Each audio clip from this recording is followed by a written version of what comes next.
Olha, ele falou tanto de gratidão, mas eu não tenho como não dizer que eu é que sou grato, né? A gratidão, ela é minha. É muito bom chegar numa igreja, a Alcântara também é assim, mas é muito bom chegar aqui. E estando aqui, a gente poder rever, lembrar, rememorar, porque fazemos parte da história da igreja. E nós temos a alegria que eu carrego no meu coração é de poder fazer parte da história dessa igreja. Uma alegria muito grande, né? Eu lembro das caranguejadas, pastor Renê adorava fazer um belo de um caranguejo, né? E ele preparava com gosto, né? Com gosto mesmo. Então, caramba, quantas recordações, que história, que caminhada que nós temos juntos, né? E estávamos ali no gabinete, lembrando também dos antigos levitas. Eu quero assim também parabenizar a tribo de Levi por toda a apresentação, por toda a ministração, né? Eu fiz parte do grupo de levitas, de dança da igreja, né? Eu dançava na igreja também, eu dançava com bandeiras também, fiz parte durante anos desse grupo, e hoje eu sou pastor que coordena esse grupo também na igreja, né? Então é algo que a gente leva para a vida, né? Algo que nos marca, algo que realmente faz parte da nossa caminhada, participa da nossa história, né? E eu estou muito feliz de estar aqui esta noite, poder participar desse tempo de celebração, esse tempo de ministração, né? Então, eu quero te convidar a abrir a sua Bíblia em 2ª Carta aos Coríntios, capítulo 10. Abra comigo a sua Bíblia. 2ª Carta aos Coríntios, no capítulo 10, eu já tenho ela aberta aqui.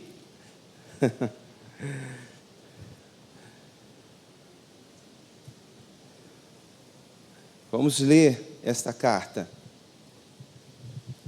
E meu objetivo com esta mensagem é falar a respeito do treinamento que todos nós estamos passando. Na caminhada cristã, nós passamos por treinamentos, nós passamos por desafios, e nós não podemos nos escandalizar com os desafios que a vida propõe. Não podemos nos entristecer ou desistir por conta daquilo que parece um limitador. Parece que alguém colocou a mão no seu peito e diz: olha, aqui está bom, até aqui é onde você consegue ir, esse é o máximo que você consegue dar, esse é o máximo que você consegue entregar. E é tão interessante porque quando situações assim ou circunstâncias assim nos visitam, é quando nós somos encorajados pela palavra, somos conduzidos à palavra a dar o próximo passo. Será que você pode dizer isso? Eu vou dar o próximo passo. Eu vou dar o próximo passo. É quando nós somos encorajados. Nós vivemos um tempo de desafios. Os desafios, eles estão aí para serem vencidos e superados. Serem vencidos e superados. Veja que o texto de 2 Coríntios fala sobre um desafio que o apóstolo Paulo estava para enfrentar. A igreja de Corinto, ela estava lidando com um desafio. Havia homens naquela igreja, os sofistas, homens bons na palavra, de uma boa narrativa, falavam de forma eloquente, eram convincentes naquilo que falavam, e isso trazia uma certa inquietação dentro da igreja, ao ponto de apontar os seus dedos na direção do apóstolo Paulo e dizer que ele vivia na carne, não vivia em santidade, ao ponto de afrontar a autoridade daquela igreja. E se tratando do pastor, se tratando do apóstolo, não era diferente. O nível de resistência era diferente. Cada um de nós estamos num nível de crescimento, no nível de amadurecimento, no nível de fortalecimento, para que nós possamos fortalecer os nossos músculos espirituais. Então, quando você vem para cá, irmão, você está numa academia. Você está numa academia. E aqui você experimenta e percebe em que nível você vai estar, para que você possa exercitar e ter a plena convicção de que você é homem de Deus, você é mulher de Deus, dará o próximo passo. Nada poderá te resistir, nada poderá te transpor. Sabe por quê? Porque Deus decidiu te fazer um vencedor. Através de Cristo Jesus na cruz do Calvário, Ele decidiu fazer da sua igreja uma igreja vitoriosa. Nós somos santos, mas estamos nos santificando. Amém ou não amém? Deus nos fez vitorioso, mas nós estamos aqui para vencer. Então isso significa que existem lutas, desafios. E quais são os seus? Quais são os seus desafios?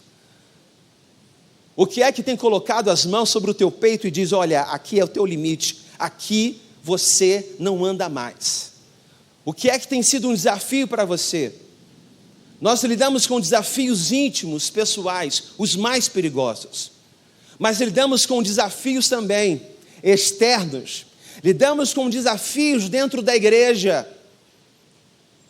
Desafios que nos encoraja a dar o próximo passo. Mas vamos ver os desafios do apóstolo Paulo em 2ª carta aos Coríntios, capítulo 10, versículo 4 e versículo 5. Eu não sei a sua versão, a minha versão é Almeida, revista e atualizada, né? Então, vamos à palavra de Deus. Porque as armas da nossa milícia não são carnais, amém? E sim, elas são poderosas em Deus, para destruir fortalezas, anulando nós sofismas e toda altivez que se levanta contra o conhecimento de Deus, e levando cativo todo pensamento à obediência de Cristo. Será que todos nós podemos ler esse versículo? Podemos ler esse versículo? Vamos lá? Vamos. Porque as armas da nossa milícia e sim poderosas em Deus, para destruir fortalezas, anulando nós sofismas e toda altivez que se levanta contra o conhecimento de Deus, e levando cativo todo pensamento à obediência de Cristo. Aleluia, aleluia, aleluia. Essa era a resposta do apóstolo Paulo aos sofistas que estavam dentro da igreja. Esta era a declaração do apóstolo Paulo sobre toda a militância que estava operando dentro da igreja, onde ele diz, olha, a minha obra e o meu trabalho não é na carne. Havia uma questão gnóstica naqueles dias, muito séria, e é muito comum, porque isso faz parte da natureza humana, onde havia um interesse por uma espiritualidade totalmente desconectada com aquilo que a palavra diz. E o apóstolo Paulo está dizendo, olha, as armas desta guerra não são carnais. Eu não vou entrar em conflito de forma natural, mas eu vou acessar aquilo que é espiritual. E no campo daquilo que é espiritual, eu vou tomar em minhas mãos as armas espirituais para guerrear, porque elas sim são armas poderosas em Deus. Os desafios que a igreja vivia, que não eram poucos, A igreja de Corinto vivia muitos desafios. Uma área portuária, uma área de comércio, uma área onde havia muita mistura de cultura, de pensamentos, de ideias. Perfis de famílias diferentes compunham aquela igreja. Dilemas, perguntas, situações estavam ali presentes naquela igreja. E quando o apóstolo Paulo fala a respeito de sofismas, ele está se dirigindo de forma objetiva àqueles homens, que de uma forma muito linda, anunciavam uma pseudo-verdade. E quando nós procuramos entender o que é sofisma, o que é sofisma? Sofisma é uma mentira vestida de uma aparência de verdade. É como um lobo em pele de cordeiro. O sofisma é uma mentira que é bem contada. É um engano que nós acreditamos. E esse engano, esse sofisma, muito além do que aqueles homens, ele está presente na nossa intimidade. Está presente, nos visita, nos atravessa nos pensamentos. Esses sofismas nos atravessa no que diz respeito ao ambiente social que vivemos. Está presente na mídia, está presente na moda, está presente nos jornais, está presente nos programas de televisão, nas faculdades, nas rodas de conversas do trabalho.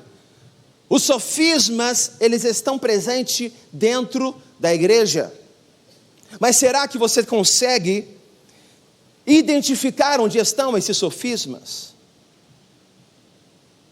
Será que você consegue compreender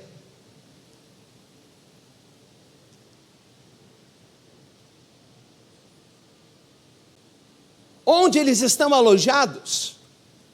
Porque quando a gente acredita numa mentira, como se fosse verdade, a gente não pensa mais nela. É como se a gente aceitasse aquilo como verdade e pronto, não há mais o que se discutir. Vira a página, vamos continuar. Sendo que o que Deus nos convida a fazer é refletir. E a única maneira que nós temos medir de forma basilar é através da palavra de Deus. Através da palavra de Deus. Ela é a nossa referência.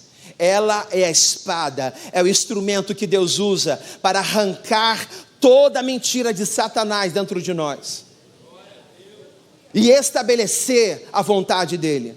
E por isso eu te convido, meu irmão, nessa noite, denuncie todo sofisma que está sobre você e sobre a tua família e estabeleça um trono de glória ao Senhor dos Senhores. Estabeleça um trono de glória ao Senhor dos Senhores. Veja, estamos aqui na igreja de Nova Vida do Jardim Catarina. Quantos desafios, pastor, o Senhor viveu até chegar o dia de hoje? Quantos nãos? Quantas portas fechadas? Quantas vezes a igreja teve que se ajoelhar e orar e pedir a Deus direção para saber o que fazer e como fazer? Existem sofismas que tentam se estabelecer dentro da igreja. Sofismas na área do evangelismo é um bom exemplo. O sofisma na área do evangelismo, assim como um jovem, pai mais jovem, veio falar comigo e disse assim: eu falando muito sobre evangelismo, vamos evangelizar, vamos pregar o evangelho, vamos falar das boas novas. Qual era o sofisma dele? Ele chegou para mim e falou: pastor, você quer evangelizar para quê? Para crescer a igreja? Para aumentar o rebanho? Para o trabalho ficar maior?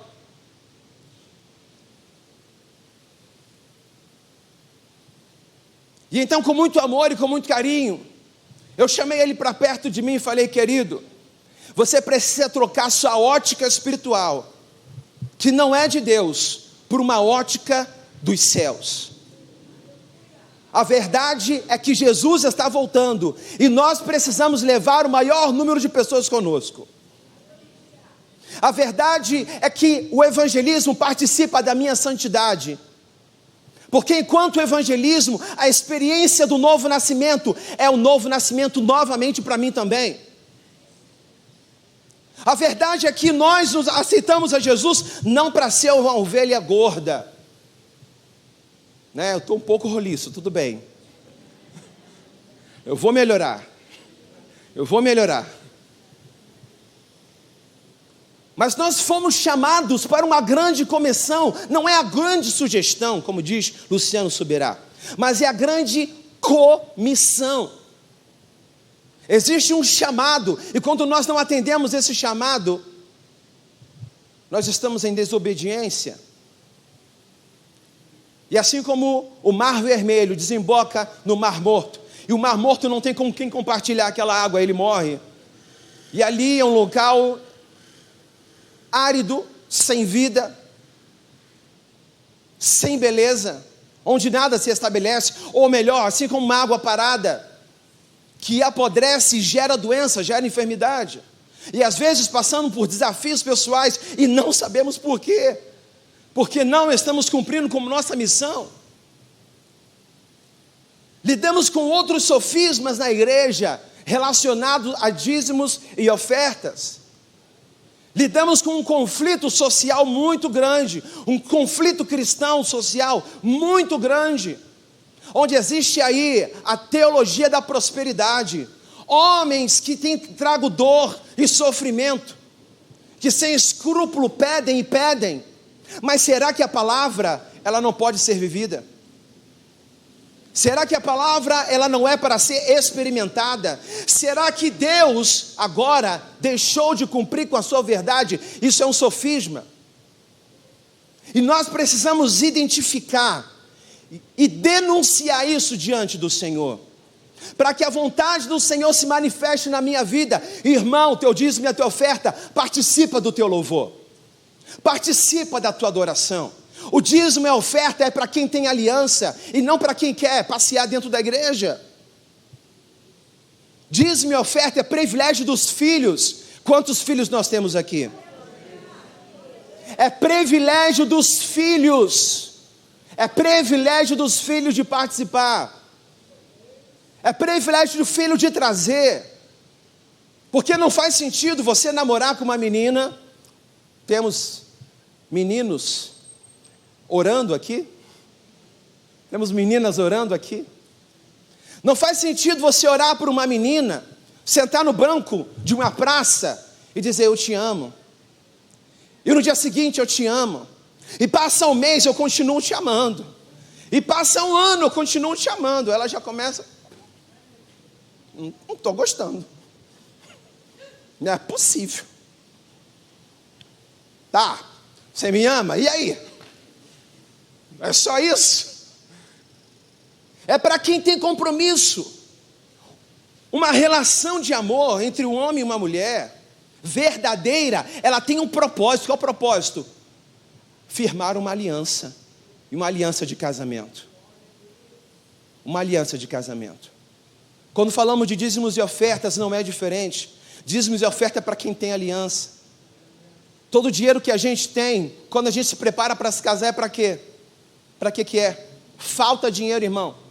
Você quer comprar aquela geladeira, você quer comprar aquele fogão, você quer comprar o que for, e não tem dinheiro. Não tem. Você chora, você ora, faz jejum para o Senhor, abre a janela dos céus. Eu quero me casar. Porque essa é a paixão. E nós somos a noiva do Senhor. Somos a noiva do Senhor, estamos sendo ataviadas para um grande casamento. Não é diferente, irmãos. Então, quando nós estamos aqui adorando a Deus, louvando a Deus, glorificando a Deus pelos 25 anos da igreja, e nós trazemos o nosso dízimo e a nossa oferta, o que nós estamos fazendo? Nós estamos misturando a nossa vida com a oferta e dizendo: Senhor, eu tenho uma aliança contigo. Eu tenho uma aliança contigo. Sofismas externos, ideias e preceitos que fazem parte da nossa comunidade social. Fazem parte de ideias que estão nos rodeando.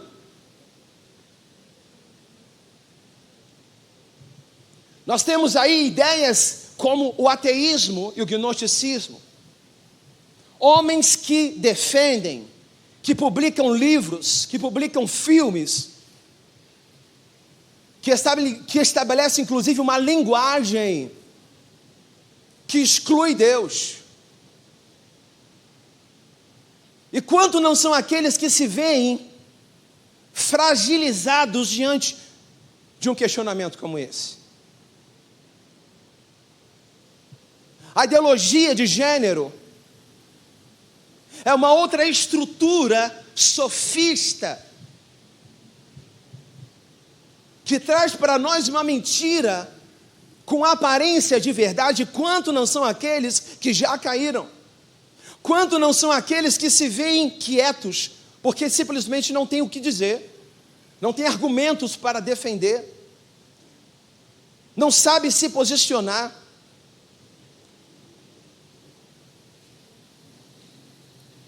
Lida com os desafios de expressar um amor sincero e verdadeiro por aquele que decidiu ser homossexual.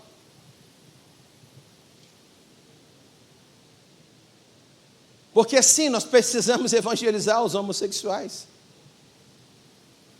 E se um homossexual entrasse aqui, o que você diria?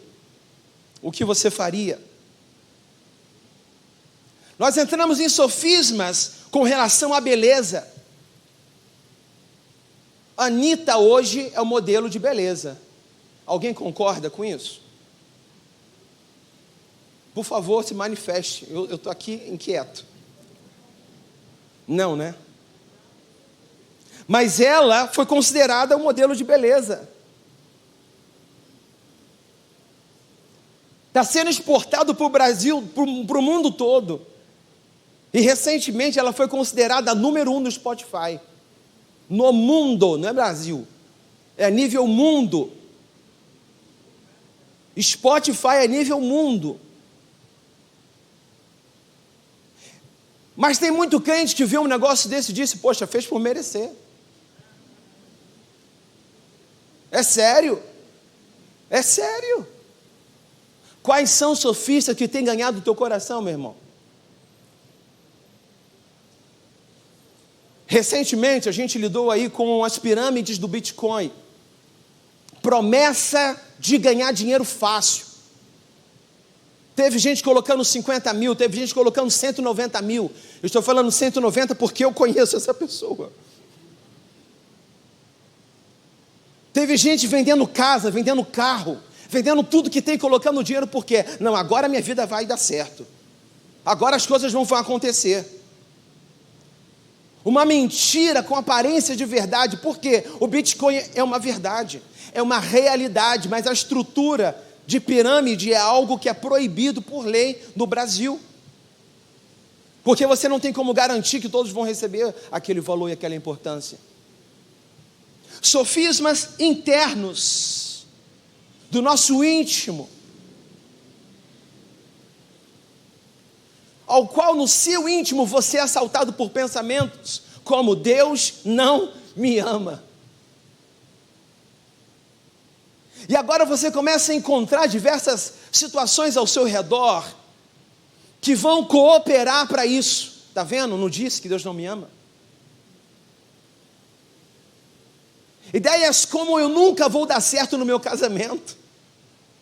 Eu já tentei de tudo, eu já fiz de tudo, mas não adianta. Não tem jeito. É um sofisma, uma mentira vestida de verdade. Se apresenta como verdade, mas é uma mentira porque simplesmente te convenceu. O meu filho nunca vai dar para nada. Nunca vai ser ninguém na vida. Esses pensamentos nos assaltam, irmãos. Nós somos visitados por ele. E de que maneira você vai se preparar Quais são as armas que você vai colher nas suas mãos para que você se levante como homem de Deus, como mulher de Deus, como guerreiro e como guerreira do Senhor, para lutar a batalha que Ele te convocou?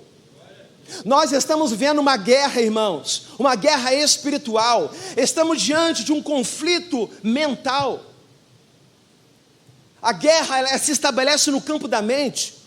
Assim como Jesus estava no deserto e foi passar pela tentação. Jesus tinha acabado de ser batizado, foi para o deserto. E no deserto Satanás se apresenta e diz: se és filho de Deus. Veja, o próprio Deus já tinha dito isso antes.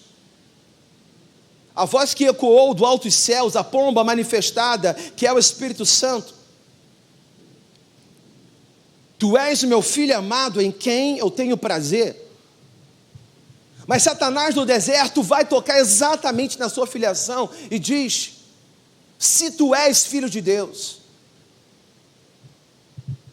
E todas as respostas de Jesus para Satanás foi usando a palavra de Deus. A palavra de Deus.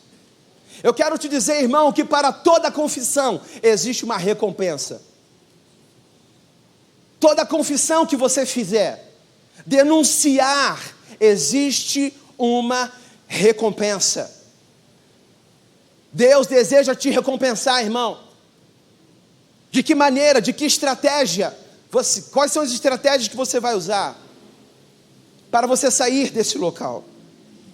Para você vencer? Porque tem horas que não adianta. Agora eu vou pegar a Bíblia. Senhor, fala comigo.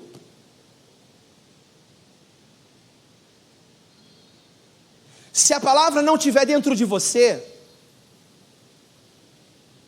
se a palavra não encontrar um local dentro de você, não adianta. Você precisa crescer. Será que você pode dizer isso para quem está ao seu lado? Você precisa crescer na palavra. Dê o próximo passo, meu irmão. Dê o próximo passo. E o próximo passo que eu te convido a dar essa noite é o passo de crescer na graça e no conhecimento de quem Deus é. Na graça e no conhecimento de quem Deus é. São essas armas que Deus já dispôs para você.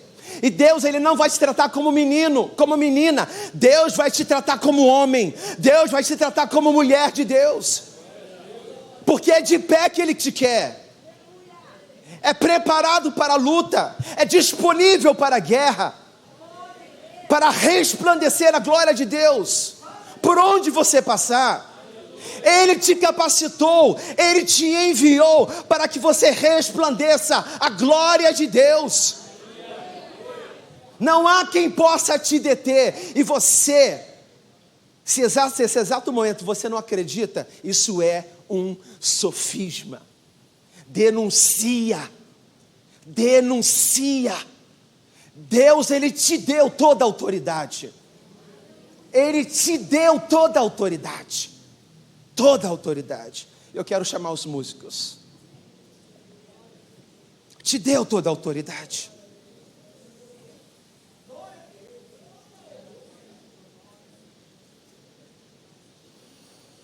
A gente precisa reconhecer que os sofismas estão aí, que as mentiras que a gente acreditou, elas estão aí dentro de você. Seja a respeito de quem você é. Talvez você ache que você ainda não deu certo. Talvez você ache que você nunca vai dar certo.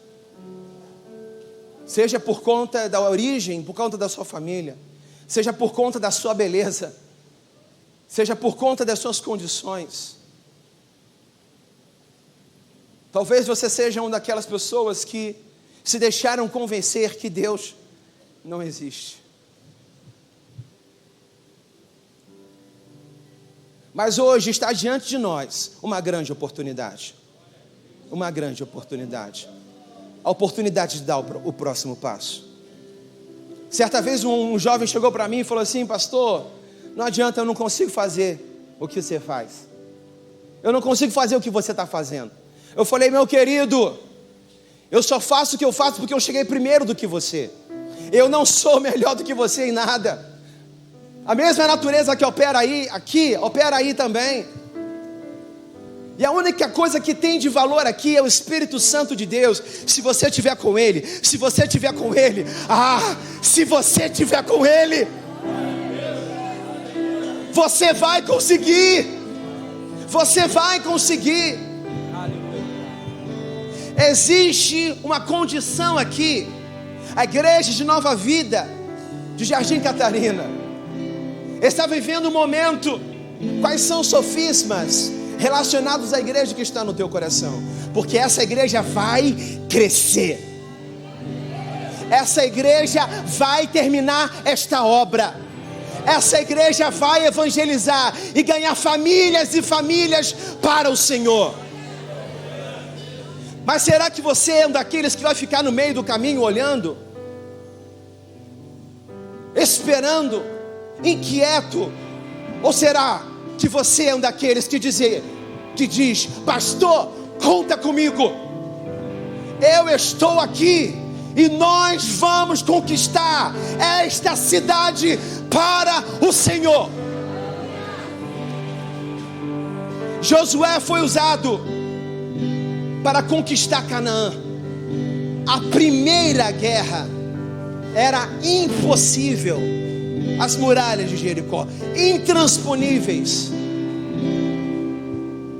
E a estratégia que Deus deu a eles foi de rodear a cidade 7 vezes. E na última vez rodou mais 7 vezes no mesmo dia. E as muralhas caíram.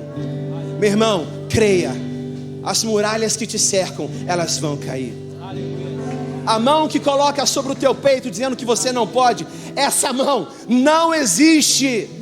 A única mão que está sobre você é a mão do Espírito Santo de Deus, te conduzindo, te tocando, te guardando, te protegendo. Olha para Jesus, dê o próximo passo. Olhe para Jesus e dê o próximo passo. Dê o próximo passo. Dê o próximo passo. Dê o próximo passo. Você faz parte dessa história. Não importa se você chegou hoje, se é a primeira vez que você entra aqui, você faz parte dessa história. E aquilo que Deus tem para fazer, fará através de você. Fará através de você. Fará através da sua vida.